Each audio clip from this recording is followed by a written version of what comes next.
जाओ जाकर के बेटियों को बताओ कि रोटियां बनाया करो तो सर से दुपट्टे नहीं उतरने चाहिए। आज घरों में ऐश के साथ रहने के बावजूद हमारी घर की बेटियों के सरों पे दुपट्टे नहीं रखे, हया का चादर उनके सर से उतर चुकी है। आज मैं आपसे कहना चाहता हूँ दुनिया फिलिस्तीन के लिए रो रही है, लेकिन मैं ये कहता हूँ जितनी बहादुर माएं फिलिस्तीन की जमीन ने पैदा की है, आज तक कोई जमीन पैदा नहीं कर रही है। उनके हौसलों को सलाम, उनकी जुर्रतों को सलाम, उनकी बंदगी को सलाम, रब से मोहब्बत को सलाम। एक बेटी का इंटरव्यू आया, उससे पूछा गया था हर वक्त नकाब में क्यों नजर आ सारी तारीख। अलीजान बाबा की महफिल में बैठे हो, ये भी किसी पारसा माँ का लाल होगा जिसकी रियासतें और इबादतें इतनी बुलंद हुई कि अल्लाह ने इसको विलायत का दर्जा अता किया।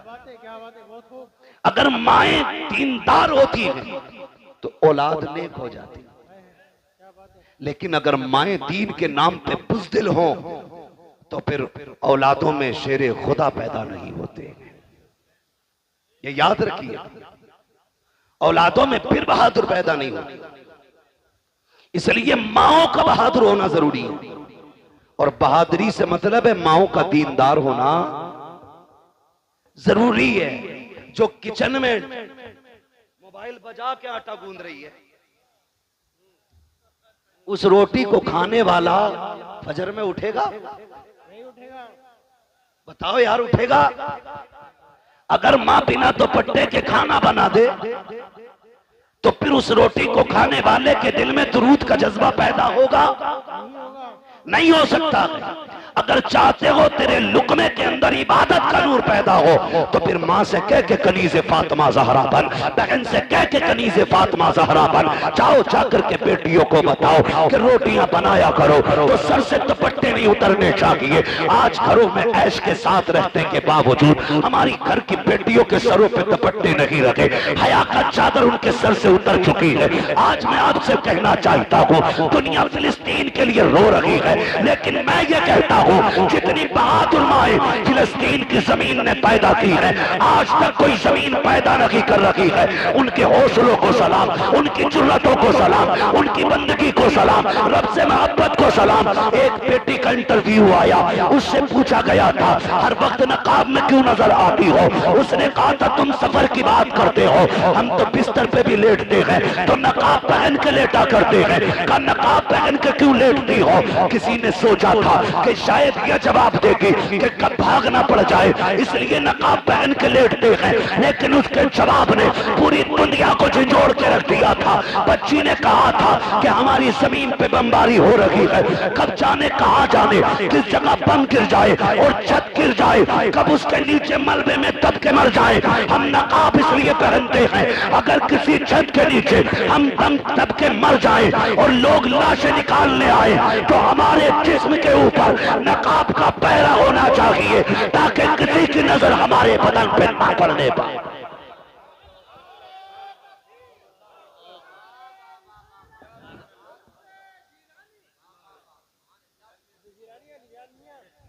तवज्जो है ना आप लोगों की? खुदा की कसम, ये गैरत वाली माएं हैं तो फिर लाल भी कैसे गैरत वाले पैदा हो रहे हैं। यहाँ तो 6 फीट का हो, 58 इंच का सीना हो, हाँ, और उससे कहते जा मस्जिद में चिराग जलाइए। कह रहा भैया पता रात को 2 बजे जिन्ना में मैं ना जाऊंगा। बड़ी मजबूत रिवायत है इनके याद। हाँ, रात को जिन्नात मस्जिद में जरूर आते हैं इसके लिए। कह रहा कतई नहीं जाऊंगा, जिन्नात आ जाऊं। कद कितना है? 6 फीट। सीना कितना है? 58 इंच। 56 किसी वजह से नहीं कह रहा हूं, 58 इंच सीना, कद 6 फीट, कद 6 फीट। अच्छा खासा लईम सही चिराग जलाते तो कह रहा जिन्ना में ये इसका नजरिया है। उन माओ के लालों को देखो, उम्रें 6 साल है, कद 1.5 फीट है, छोटे छोटे हाथ है, खा नहीं पा रहे हैं, बोनिया दूध की हाथों में है, हाथ में दूध का फीडर लेकर के बड़े बड़े बहादुरों के आगे AK-47 लिए दुश्मन सामने खड़े हैं। किसी के हाथ में बम है, किसी के हाथ में गन है, लेकिन उन माओ के लालों को सलाम करो। 6 साल की उम्र में भी आंखों में आंखें डाल के कहते हैं तूने समझ क्या रखा है, हमने मोहम्मद का कलमा पढ़ा है, हम जान दे सकते हैं, ईमान नहीं दे सकते। मगर कब होगा? जब माए नेक होंगी, जब माए नेक होंगी। दादी कितनी नेक है पता है? पोते की शादी आ जाना, पैर नीचे नहीं रख रही है कारी साहब को, उड़ उड़ के कह रही है 7 दिन पहले गीत शुरू कर दो।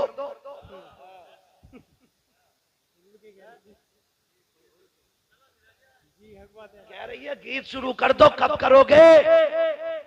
7 दिन रह गए, मेरी अम्मा शादी में 7 दिन है और तेरी मौत का एक लम्हा भी बाकी नहीं है। ये तो पता है कि बारात 7 दिन बाद जाएगी, लेकिन अगली सांस की गारंटी नौजवानों है गारंटी? सारे बोले है गारंटी? नहीं गारंटी ना। हुए नाम वर बे निशा कैसे कैसे, जमी खा गई आसमां कैसे कैसे। कह रही है 7 दिन रह गए, गीत शुरू कर दो। लड़का अगर हाफिजिया ढाल लिया तो कह रही है कि मैयत बनवागा क्या घर की। और ढोलक में मीरे महफिल बन के बैठती है। हाँ, बारी लगा रही है, अब तू गा। और जब परमल बट रहे तो कह रहे हैं पहले दादी को दो। सेव कहते परमल खीले ना, खीले ना, पहले दादी को दो। क्योंकि इसका सबसे बड़ा कारनामा, गलत नहीं कह रहा हूं मैं, सबसे बड़ा कारनामा है। कभी कभी रातों में गांवों से गुजरना होता है, चंद नौजवान लड़कियों के साथ, एक बूढ़ी साथ होती है। 3 बजे 2 बजे दौड़ती चली जा रही है, लड़कियों से आगे अम्मा जा रही है। पूछो क्या मामला है, ये किधर से आ रहे हैं? कहा आज गांव में गीत चल रहे थे, अम्मा वहीं से आ रही है। छोटी नाली हो या बड़ी नाली, ऐसे कूदती जा रही है जैसे हिरन जा रहा है दौड़ता हुआ। ये जो दौड़ के जा रही है, अगर इस अम्मा से कहो कि चल उठ के मुसल्ले पे नमाज पढ़ ले, बेगैरत कहती घुटने काम नहीं कर रहे हैं, कुरान पढ़ ले, कहती है टिपता नहीं है मुझे। रात के अंधेरे में बिना चराग के तुझे नालियां टिप जाती है, दौड़ करके आधा किलोमीटर तू कीले लेने चली जाती है। वो गैरत कर, तूने मदीने वाले का कलमा पढ़ा है। कहावत ये है कि मुंह में दांत नहीं, पेट में हाथ नहीं, मरने का वक्त आ गया है। एक पैर छिलके पर है, दूसरा कब्र में है, कब जाने मौत का पैगाम आ जाए। ए मेरी माँ मुसल्ला बिछा ले, रब को मना ले, पूरी जिंदगी गुनाह किए गए, आज रो के रब को दिखा दे। खुदा की कसम कब्रिस्तान में जा, दफन हो जा, रब को राजी करके जा। अगर बत्ती की जरूरत नहीं है, तेरी कब्र से मुझको अंबर की खुशबू आनी शुरू हो जाए। टाइम कम है, मेरा वक्त हो चला है, मैं बहुत कम वक्त में पूरी बात कर लूं अपनी। तवज्जो है सारे लोगों की? ये है दीनदारी हमारी, ये है दीनदारी। और अल्लाह सलामत रखे इन उलमा को। ये हर शादी पे लड़ते हैं किसी ना किसी से, कभी मेहर को लेकर लड़ जाते हैं, कभी निकाह पढ़ाने के पैसे को लेकर लड़ जाते हैं। इनकी गलती यह है कि ये 5,000 मांग लेते हैं और ये शराफत से 5,000 मांगते हैं। हमारी कौम उसे देती है 50,000 जो नंगा हो के ढोलक बजाने आता है। बुरा मत मानिएगा, ये कड़वी सच्चाई है। डीजे वाले को 20 दे दें, अगर पैसे वाला तो कह रहा तो नाचने वाली भी लाना, महफिल में रंग आना चाहिए। रंग इतनी लठियां चलेंगी मरने के बाद कि सारे रंग तेरे कब्र में नजर आएंगे।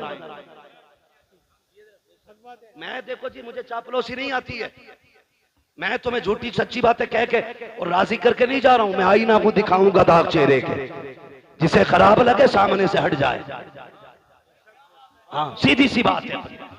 ओ भाई तो करते क्या, दे दबादब ढोल बज रहा, दे दबादब, रुक थोड़ी रहा डीजे।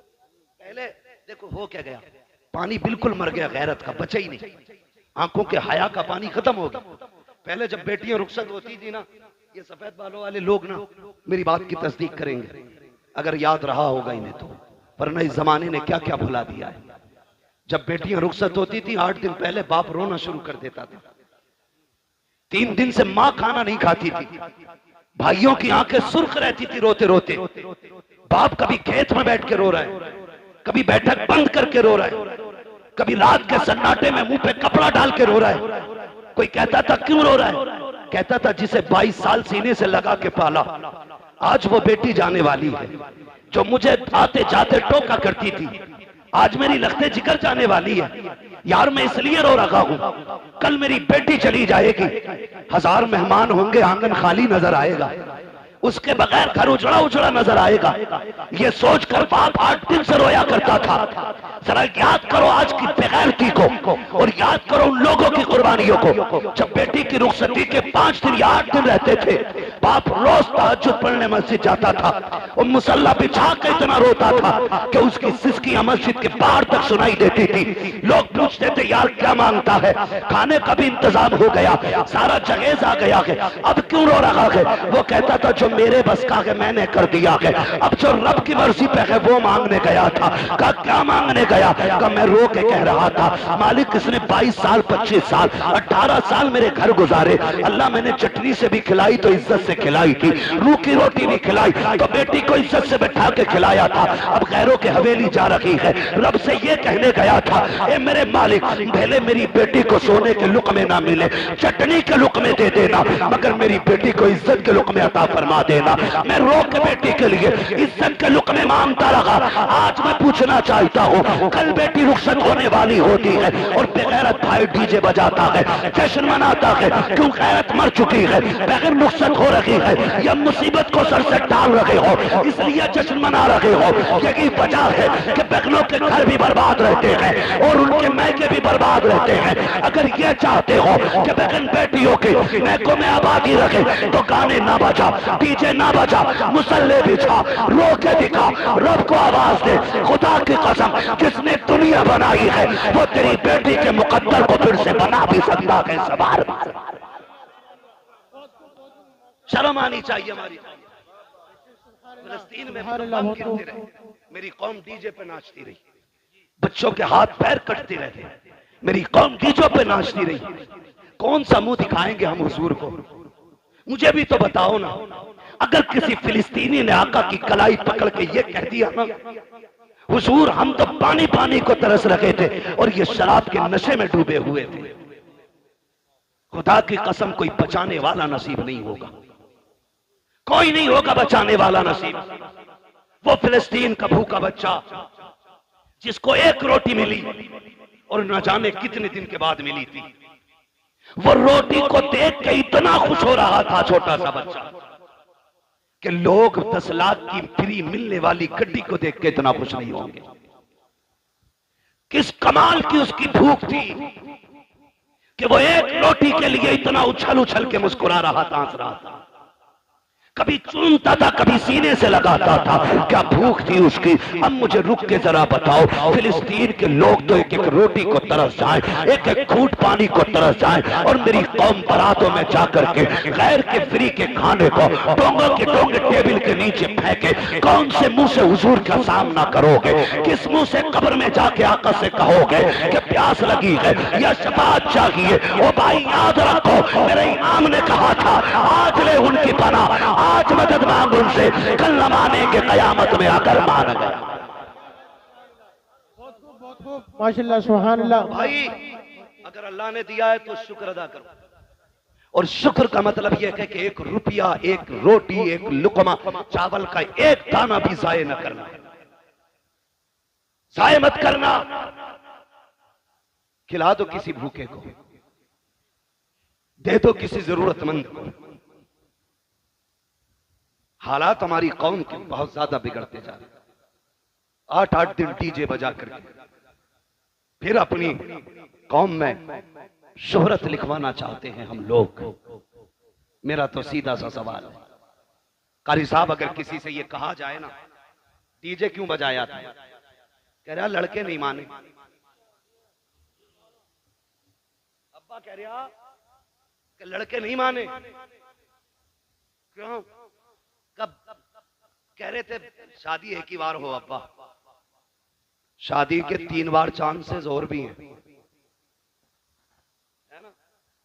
एक वक्त में 4 निकाह बंदा कर सकता है, लेकिन जिंदगी एक ही बार मिलनी है। अगर तुझे लग रहा है शादी एक बार हो रही है तो मौत भी एक ही बार आनी। कह रहा बालक ना माने, अब्बा से पूछो रिश्ता अपनी मर्जी से किया या लल्ला ने ठोक बजा के कर लिया? कह रहा ना, उसमें तो हम गए थे। तो मैंने कहा ये बता दे, रिश्ते में तो तू अब्बा था, डीजे में ये अब्बा कैसे हो गए?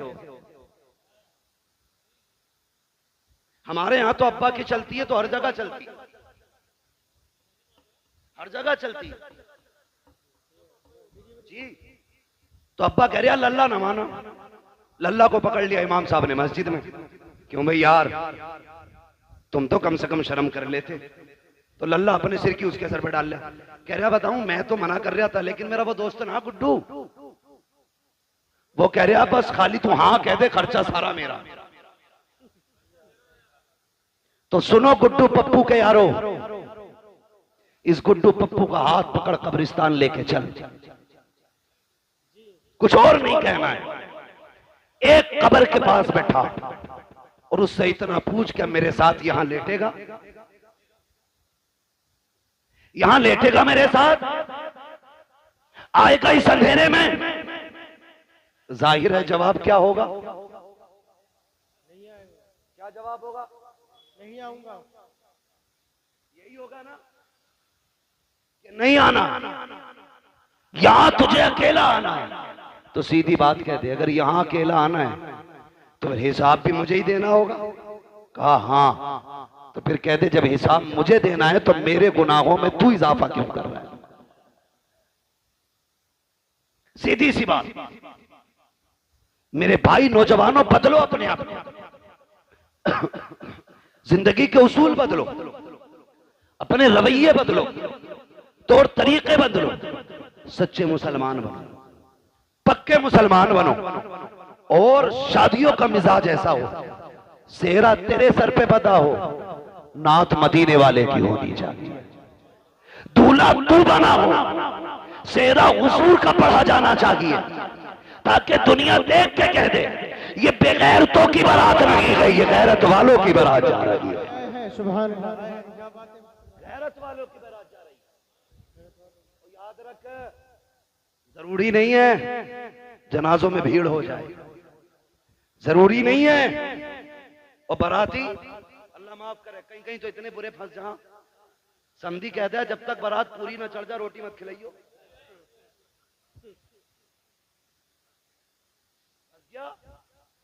40 किलोमीटर चल के गया था बाइक से, अब वहां दूल्हा के साथ फैलना है, तो पैर ऐसे उठ रहे हैं कि इधर एक उधर, गिरते पड़ते दूल्हा के साथ टहलना।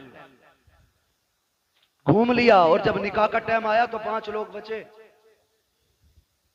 कितने? 5 लोग। बोल सकते हैं कि नहीं? कितने? 5 बाकी। कौन 5? बहनोई, अब्बा, ये भी दोनों मजबूर हैं, वरना ये भी निकल लेते। और 2 दोस्त, एक जनाब खुद। और कौम की हालत देखो, कहने को हम बहुत पक्के मुसलमान हैं, और जब दूल्हा को कलमा पढ़ाओ ना तो करवट वाला कह रहा है ला इला ला इला ला, कह रहा ला इलाहा, तो इसे ला इलाहा कहने में मुसीबत आ रही है। इल्लल्लाह पे जाके इसकी सांसें टूटती है। करवट वाला कह रहा इल्लल्लाह, आरे मार रहा हो, खिस्सा को भी कह रहा है इल्लल्लाह, वो भी रूठ जाता। और कई तो बैठे इसलिए रहते हैं कि यार इसे जरा इमाम साहब के साथ कलमे कहलवा देंगे वरना फंस जाएगा। हमारी कौम को कलमे तक याद नहीं, और तीजे में मस्जिद में पहुंच जाए तो चनों के ढेर, दबा दब गिरा रहे आप, जरा सी देर में चने खत्म। वो भाई मुसलमान बनो, मुसलमान किरदार अच्छे करो, अखलाक अच्छे करो, अखलाक हुजूर के दिए हुए पैगामात याद रखो। तारीख में बहुत बड़ा नाम सलाहुद्दीन अय्यूबी का है। कौन सलाहुद्दीन अय्यूबी? ये वो है कि जब बैतुल मुकद्दस मुल्क शाम में काफिरों का कब्जा हुआ और मुसलमानों का कत्लेआम किया गया, 70,000 एक दिन में मुसलमान काटे गए। सड़कों पे खून का आलम यह था कि घोड़ों के पैर फिसल रहे थे चलते हुए। इतना खून फिलिस्तीन में बहा था मुसलमानों का। उसी दिन से इस जवान ने अकेले खड़े होकर कहत किया था, आज जो 70,000 काटे गए हैं, जब तक इनका बदला न ले लिया जाएगा उस वक्त तक चैन से नहीं बैठना। और तारीख गवाह के अकेला उठा, रब ने मदद की। फिर इसने फलस्तीन के दरवाजे पे जाकर बैतुल मुकद्दस के दरवाजे को खटखटाया। पादरी खड़े हो गए आगे आके। आज सलाहुद्दीन अय्यूबी फातेह बन के खड़ा है। पादरियों की गर्दनें झुकी हैं, हिसाब लगा रहे थे, हमने इनके 6 माह के न छोड़े, बेटों के बच्चे कत्ल किए, औरतें बच्चों पे तलवारें चलाई गई, जवान नौउम्र मारे गए। ये तो आज एक को ढूंढ ढूंढ के कत्ल करेंगे। सारे लोगों की गर्दनें झुकी हुई थी, सब सलाहुद्दीन अय्यूबी का चेहरा देख रहे थे। आपने कहा था, सलाहुद्दीन अय्यूबी कहते हैं, कहो पादरी आज क्या लग रहा है तुमको? तुमने मेरे मुस्तफा की 70,000 उम्मत को बेदर्दी के साथ काटा था, आज क्या होना चाहिए? सबकी गर्दनें झुक गई। आज हमारी बर्बादी का दिन है, आज बदले का दिन है, आज हमें मौत नजर आ रही है। सलाहुद्दीन अय्यूबी की आंख में आंसू आ जाते हैं, आंखें बरस जाती हैं। कहते हैं, जालिमो तुम क्या जानो, इस्लाम क्या है और मुसलमान क्या है। आज तुम्हें बदला नहीं लिया जाएगा। आज मैं वो करूंगा जो फतह मक्का के दिन मेरे नबी ने दुश्मनों के साथ किया था। कहा क्या करोगे? उन्होंने बेटी के कातिल को माफ किया था, मैं बैतुल मुकद्दस के कातिलों को माफ कर रहा हूं। तारीख गवाह है, खुदा की कसम। जैसी सलाहुद्दीन अय्यूबी ने इतना कहा कि मैं फतेह मक्का की तारीख दोहराऊंगा। मेरे नबी ने कहा था, अंतुम मुत्तलका, आज सब आजाद हो जाओ। मैं भी कहता हूं आज तुम सब आजाद हो। जैसे इतनी बात कही ना, तुम सब आजाद हो, तो चीखें निकल गई लोगों की। पादरियां कदमों में आ गए, घुटनों के बल तो पड़े थे, खड़े होकर के कहते हैं, सिर्फ रहने की इजाजत की बात नहीं है, सिर्फ कब्जे की बात नहीं है। सलाहुद्दीन हाथ बढ़ाइए, कलमा पढ़ाइए। कहा क्यों? कहा समझ गए हैं, अगर एक सलाहुद्दीन अय्यूबी का किरदार ऐसा है तो मदीने वाले मुस्तफा का किरदार कैसा रहा हो। सुभान अल्लाह, क्या बात है भाई, क्या बात है। उसमें भी फरमाने मुस्तफा पे अमल सलाहुद्दीन अय्यूबी का देखे। तन्हा उठे, चंद लोगों के साथ उठे, फिर फौज बन गई। मैं अकेला ही चला था जानिबे मंजिल, मगर लोग साथ आते गए और कारवां बनता गया। ये कंडीशन हुई। उसमें भी एक कबीला, एक मोहल्ला ऐसा था जो इस्लाम नहीं लाया। सलाहुद्दीन अय्यूबी से जंग हुई। जंग के बाद फातेह बन के बैठा है सलाहुद्दीन अय्यूबी। क्या बन के? आज तो मिंबर या जीत जाए ना, कह रहा देखूं ऐसा गली वाले। यही बात है, यही बात है भाई। कोई बैठा हो तो बुरा ना मान लो, ये पूरे हिंदुस्तान की कंडीशन। कह रहा बस जीतन दो। मेरी पतंग थी, इसने इमली का स्टिकर लगाया, देख लूंगा इसे। जबकि 5 साल के लिए बना। तो इतना गुरूर है, इतना घमंड है। सलाहुद्दीन अय्यूबी जिसने बैतुल मुकद्दस फतह किया, जिसने बैतुल मुकद्दस पे ला इलाहा इल्लल्लाह का परचम लहराया, वो एक कबीले पे हमला करता है। यानी कि हमला अपनी तरफ से नहीं, उस कबीले की फौज आई, आमने सामने टकराव हुआ। जब फातेह हुए सलाहुद्दीन अय्यूबी, एक खातून दौड़ती हुई आई। उसने कहा, सलाहुद्दीन तू तो फातेह है ना, तूने कब्जा किया हमारी बस्ती पे। कहा क्या बात है? कहा मेरे 4 बच्चे, इस जंग की भागम भाग में ना मेरे बच्चे गायब हो गए। अपनी फौज से कह के ढूंढ के लाए। इतना सुना, जुब्बा संभाला, साफा अमामा सर पे रखा, तलवार लटकाई, घोड़े पे बैठने लगे। खातून ने कहा तू किधर चला? कहने लगे मां तेरे बच्चे ढूंढ के लाने। औरत मुसलमान नहीं थी, कलमा पढ़ने वाली नहीं थी। कहा मां तेरे बच्चे ढूंढ के लाने। ये कह के घोड़े को निकाला, चले गए। सुबह से शाम हो गई, बस्तियां छान डाली, गलियां छान डाली, चलते चलते थक जाते हैं, जंगलों को छान डाला, एक दरख्त के नीचे पहुंचे। शाम के वक्त में 4 बच्चों को सहमे हुए पाया, डरे बच्चों को लिया, अपनी सवारी पर बैठाया, अपने खेमे में आए। माँ बैठी हुई थी। कहा माँ बता यही तेरे बच्चे है कि नहीं? उसने कहा सलाहुद्दीन ये तो बता दे तू खुद क्यों गया था? कहा मेरे नबी का फरमान मुझे याद है कि अगर जंग भी हो तो उसूल याद रहने चाहिए। बीमारों पे हमला नहीं करना है, कमजोरों को नहीं मारना है, निहत्तों पे तलवार नहीं उठानी है, बच्चों और औरतों को नहीं मारना है। कहा माँ जब तू मेरी रियाया में आ गई अब तेरी जिम्मेदारी मेरे सर आ गई थी। इतना सुना, औरत कदमों में कहने लगी सलाहुद्दीन अब अपना बना ले, कलमा पढ़ा दे। जिसका फरमान इतना मीठा है उसका अपना किरदार कितना प्यारा रहा हो। सुभान अल्लाह, सुभान अल्लाह। वो अंधेरा की भला था कि कदम राह पे थे, रोशनी लाई है मंजिल से बहुत दूर हमें। नौजवानों आज भी हम अल्लाह के वली हो सकते हैं, लेकिन शर्त यह कि किसी ने इमाम गजाली से कहा था दुआएं कब मकबूल होती हैं, तो आपने 2 बातें कही थी। इन दोनों बातों को याद रखना और पल्ले बांध लेना। बता दूं, इमाम गजाली से किसी ने कहा दुआ कब और कैसे मकबूल होती है? फरमाने लगे 2 काम कर लो दुआएं कबूल होने लग जाएंगी। कहा क्या? कहने लगे जब भी बोलना सच बोलना और जब भी खाना हलाल खाना। झूठ छोड़ दो, हराम खाना छोड़ दो। फिर हाथ उठने में देर होगी, अल्लाह कबूलियत में देर नहीं फरमाएगा। करेंगे इंशाअल्लाह ऐसा, हलाल रोजी खाएंगे इंशाअल्लाह। ऐसा बंदा जो सूद ब्याज या हराम का बिजनेस करके रोटी खिला रहा है उसके दरवाजे का पानी भी मत पीना,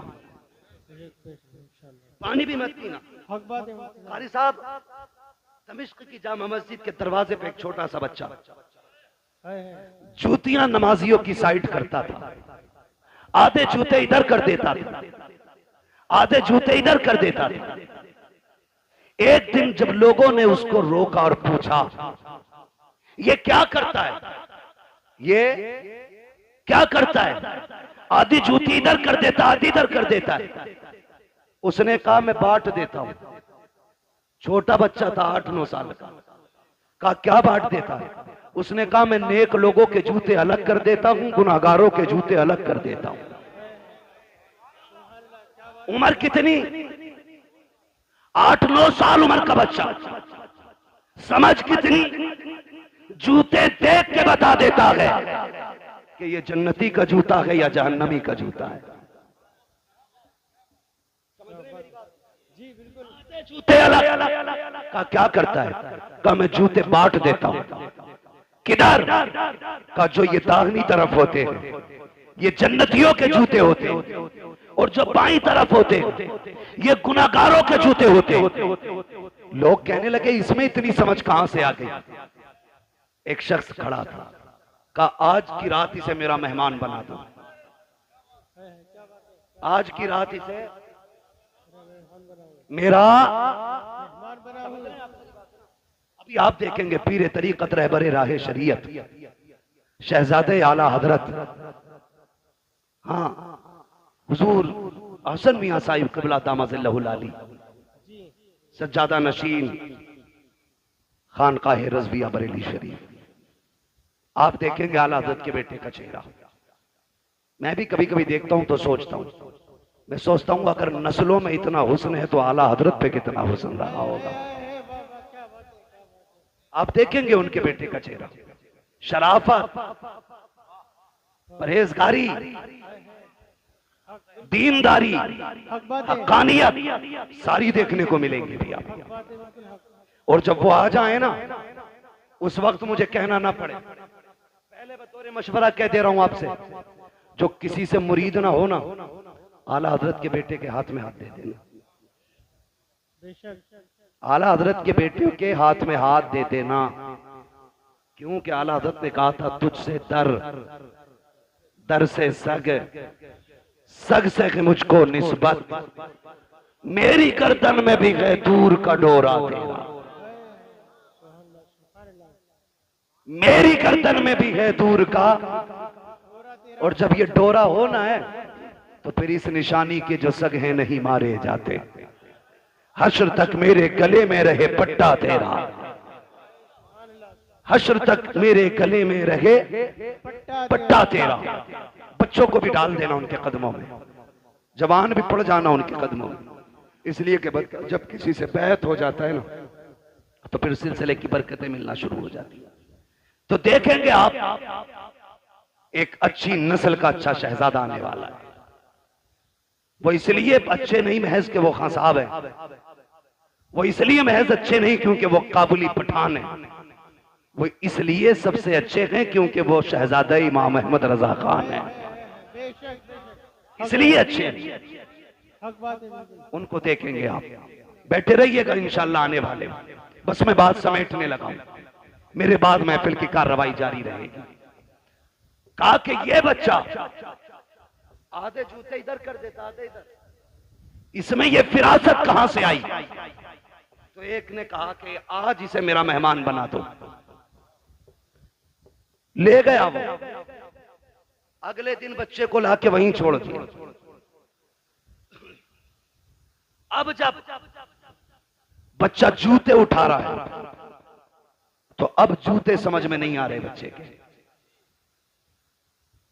अब कभी इन जूतों को उठा के इधर करता है, कभी इधर के उठा के इधर करता है। सारे सर पकड़ के बैठ जाते हैं कि कई दिन से मुसलसल जूतों का ये एक दूसरे से इम्तियाज करने के बाद अलग-अलग रखता था, आज क्या हो गया है, ये जूते क्यों नहीं पहचान रहा है? तो उसने कहा मैं ये बताना चाहता हूँ, अब तक जो जूते पहचान रहा था, इबादत इस पे फर्ज नहीं थी, रोजा इस पे फर्ज नहीं था, सजदे इस पे फर्ज नहीं थे, लेकिन ये तहारत, ये पाकीज़गी इसके निगाहों को रब ने इसलिए अता की थी कि ये तस्बीह के साथ साथ हलाल के लुक़मे खाया करता था। आज शाम में इसे लेके गया, मैंने वो खाना खिलाया जिस खाने के अनाज से ज़कात नहीं दी गई थी, एक दिन का खाना खिलाया है, आंखों से ये तारत ले ली गई है।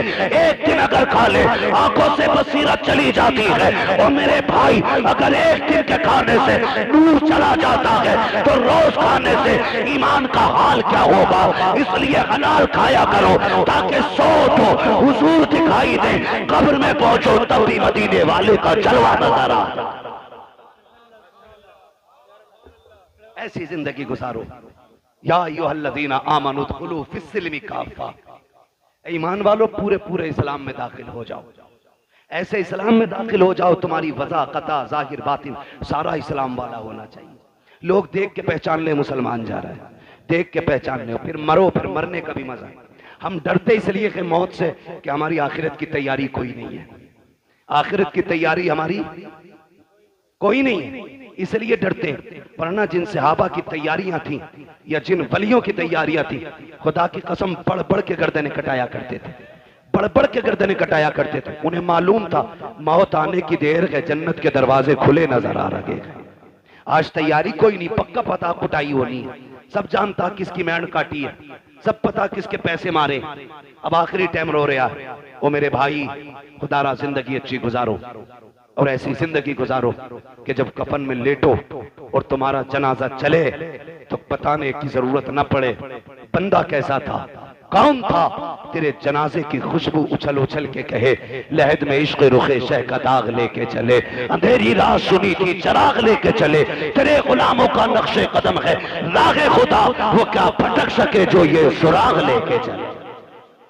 आज ना ये उर्स है हुजूर अली जान रहमतुल्लाहि तआला अलैह का, इनकी जिंदगियां कुरान और नमाजों में गुजरी, इसलिए रब ने मरने के बाद भी, इंतकाल के बाद भी इनके मजार पे मेले लगा रखे हैं।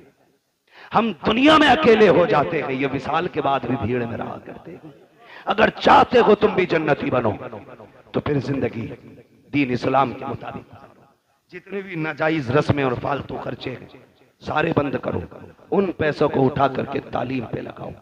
बच्चों को इल्म दीन भी दो, इल्म दुनिया भी दो, ताकि इल्म दीन हो तो ईमान बचा रहे और इल्म दुनिया हो तो अपनी दुनिया भी बची रहे। दोनों चीजों की जरूरत है। बस हमारे डॉक्टर साहब ने ये महफिल सजाई, अल्लाह ताला इनकी कोशिशों काविशों को बारगाह में कबूल मकबूल फरमाए। हम सब की हाजिरी अल्लाह रब्बुल इज्जत साहिब मज़ार की बारगाह में कबूल फरमाए। कोई ये ना सोचे उर्स में आया था करामतें बयान नहीं की, करामतों से ज्यादा जरूरी है आज इस्लाह अमल का होना। अगर अमल नेक हो जाएंगे, अमल अच्छे हो जाएंगे तो करामतें तुम्हारे वजूद में पैदा हो जाएंगी। आप अगर नेक हो जाओगे तो करामतें सुनने नहीं, करामतें दिखाने लग जाओगे। इसलिए मैंने सारी बातें अमल से की हैं, इसलिए कि अमल अच्छा होता है तो बंदा भी अच्छा हो जाता है, अमल खराब होता है तो फिर अच्छा खासा 6 फीट का बंदा भी खराब हो जाता है। बस जो हुए अगलात उनका माफ फरमाए रब्बे कायनात। जिंदगी ने दिया साथ, फिर होगी मुलाकात। चमन रहा, नात पढ़वा लीजिए 10 मिनट। मैं इतना थका हूं 10-11 दिन के सफर के बाद। आप तो मुझे जानते, मुझे कोई वो नहीं होता, मैं थक गया हूं इतना ज्यादा कि मुझे बोलने में भी अब तकलीफ हो रही है। कार साहब मेरी बात सुन लें, इस बीच में ना नात सुन लो थोड़ी, नात पढ़ने वाले लोग रुकने, बस मेरे भाई मेरी एक बात है ना एक बात, मेरी प्लीज मेरी बात सुन। अच्छा बैठ जाइए, बैठ जाइए, अल्लाह आपका सलामत रखे। फरमाइशें काफी बढ़ जाए।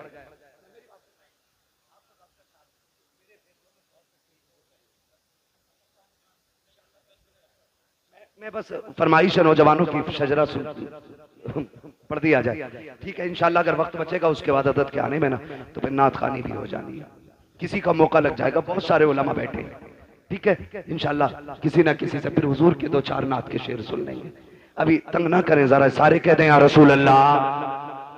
देखिए अभी आप इतनी इसरार से शजरे को कह रहे थे और सुनने के लिए ऐसा लग रहा है कि आप सो रहे हैं। अगर वाकई सुनना चाहते हैं तो सारे जरा बोले सुभान अल्लाह। ये आगे वाले लोग जो है ना जिम्मेदारी थोड़ी समझा करें। हाँ, डिस्प्ले अच्छी होती है तो माल अच्छा लगता है, और डिस्प्ले खराब हो ना तो फिर कंपनियां ही भाग जाती हैं। तो जो सामने बैठे ज्यादा जिम्मेदारी आपकी, और अल्लाह का शुक्र है सारे ही जवान बैठे। और अगर माँ ने इस नीयत से दूध पिलाया है ना कि बेटे जिंदगी हुजूर के लिए है, तो फिर कोई बंदा खामोश नहीं रहेगा। जब मैं हाथ का इशारा करूं तो आपको क्या बोलना है? बहुत कम दूध पिया है भाई, जोर से बोले जरा सुभान अल्लाह, सुभान अल्लाह, और जोर से। देखो मैंने आपसे बीच में नहीं कहलवाया, क्यों? हालांकि अच्छी बात है, कहते रहो, नेकी मिलती है।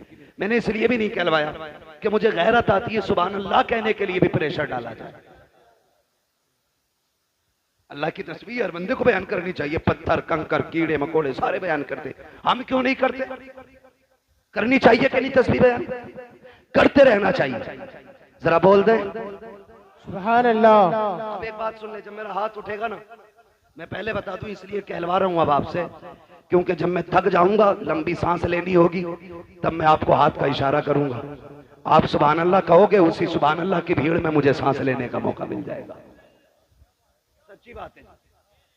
आप सुभान अल्लाह कहोगे, नेकियां मिलेंगी, अल्लाह राजी होगा तो फिर मुझे भी मिल जाएंगी। अब जरा बोल दे सुभान अल्लाह, सुभान अल्लाह। क्या बात है भाई, आपकी फरमाइश पूरी नहीं हुई, माजरत चाहता हूं, मैं सबकी अलग अलग फरमाइश तो पूरी नहीं कर सकता, ठीक है, लेकिन नाराज ना हो, दिल शिकस्ता ना करें। अल्लाह चाहेगा कभी फिर मुलाकात होगी, वक्त मिल जाए तो फिर कर लिया जाएगा। जरा सारे बोल दे सुभान अल्लाह। सुभान अल्लाह। आदम के बेटे शीश, बीच वाले लोग ना ये मेरी जमात के भी लग रहे हैं कुछ लोग, ठीक है जी। और जो कैमरा लगा के बैठे हैं, आप भी हुजूर के आशिक हैं, आप भी सुभान अल्लाह कह सकते हैं जी, है ना? आप भी सुभान अल्लाह कह सकते हैं, सबको नेकियां मिलती है। बोले जरा सारे सुभान अल्लाह। आदम के बेटे शीश, शीश के बेटे यानस, यानस के बेटे कैनान, कैनान के बेटे मैलाइल, मैलाइल के बेटे ब्यारत, ब्यारत के बेटे इदरीस, इदरीस के बेटे मुतवश्शिक, मुतवश्शिक के बेटे लबकने के नाम, लबकने के नाम के बेटे नूह, नूह के बेटे शाम, शाम के बेटे जुल्हाल, जुल्हाल के बेटे शाले, शाले के बेटे आबिर, आबिर के बेटे दाता, दाता के बेटे रावा, रावा के बेटे सारू, सारू के बेटे नाखुन, नाखुन के बेटे तारिक, तारिक के बेटे इब्राहिम खलीलुल्लाह, इब्राहिम खलीलुल्लाह के बेटे इस्माइल ज़बीहुल्लाह, इस्माइल सबीहुल्लाह के बेटे केदार, केदार के बेटे वाम के बेटे अमर, अमर के बेटे साबित, साबित के बेटे सलमान, सलमान के बेटे रईसा, रईसा के बेटे इलियासा, इलियासा के बेटे उदूद के बेटे हवा, हवा के बेटे अदनान, अदनान के बेटे मोहित, मोहित के बेटे नदान, नदान के बेटे मुदर, मुदर के बेटे इलियास, इलियास के बेटे मुदरिका, मुदरिका के बेटे खतीमा, खतीमा के बेटे किनाना, किनाना के बेटे नजर, नजर के बेटे मालिक, मालिक के बेटे फार, फार के बेटे गालिब, गालिब के बेटे लुई, लुई के बेटे काब, काब के बेटे मुर्रा, मुर्रा के बेटे किलाब, किलाब के बेटे कोसई, कोसई के बेटे अब्दे मनाफ, अब्दे मनाफ के बेटे हाशिम है, हाशिम के बेटे अब्दुल मुत्तलिब है, अब्दुल मुत्तलिब के बेटे अब्दुल्लाह है, अब्दुल्लाह के बेटे मोहम्मदुर रसूलुल्लाह।